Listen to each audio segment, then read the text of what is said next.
Hi అండి, అచ్చం మనం బయట తిన్నట్టుగానే పావు బాజీని ఇంట్లో ఎలా తయారు చేసుకోవాలో చూద్దామండి.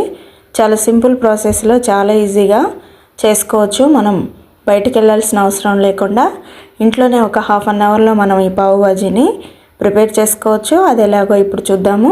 ముందుగా ఒక కుక్కర్ తీసుకొని అందులోకి 2 క్యారెట్స్ని ముక్కలుగా కట్ చేసుకోవాలి. ఒక మీడియం సైజ్ ఆలు, 1 కప్పు గ్రీన్ పీస్, 1 కప్పు కాలీఫ్లవర్ని వేసుకొని ఉప్పు వేసుకొని నీట్గా కడుక్కున్న తర్వాత ఇప్పుడు 2 కప్పుల వాటర్ వేసి కుక్కర్ మూత పెట్టుకొని ఒక 2 విజిల్స్ ఇవ్వాలి మీడియం ఫ్లేమ్లో. ఇచ్చిన తర్వాత వడగట్టుకొని పక్కకు పెట్టుకోవాలి.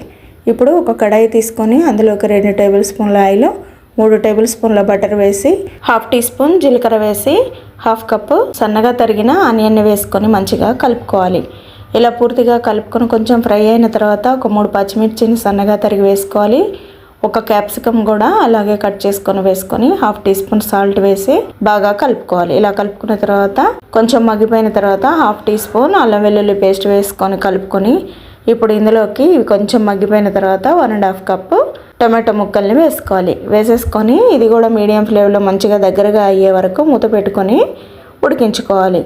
ఇలా పూర్తిగా ఉడికిపోయిన టొమాటోలని బాగా ఒకసారి కలుపుకొని ఇప్పుడు ఇందులోకి హాఫ్ టీ స్పూన్ పసుపును వేసుకోవాలి. వేసేసుకొని 1.5 టీ స్పూన్ కారాన్ని వేసుకోవాలి. మనం తినేదాన్ని బట్టి కారం వేసుకోవాలండి. వేసేసుకున్న తర్వాత 3/4 టీ స్పూన్ ధనియాల పొడి, 2 టీ స్పూన్ల పావు బాజీ మసాలా వేసేసుకోవాలి.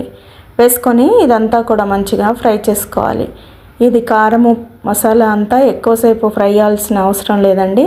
లైట్గా మనం కలుపుతుంటేనే అది ఫ్రై అయిపోతుంది. ఇలా పూర్తిగా ఫ్రై చేసుకున్న దాంట్లో ఇప్పుడు మనం ముందుగా జాలికేసుకొని పెట్టుకున్న కూరగాయల్ని వేసేసుకోవాలి.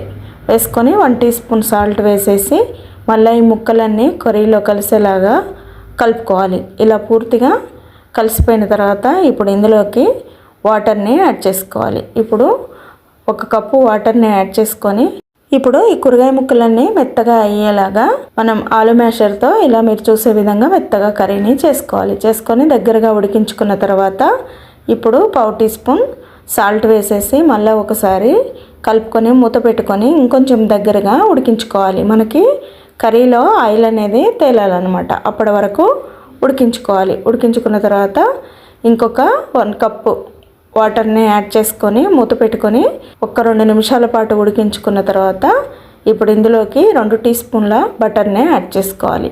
బటర్ ఎంత బాగా వేసుకుంటే మనకి కర్రీ అంత టేస్టీగా ఉంటుందండి.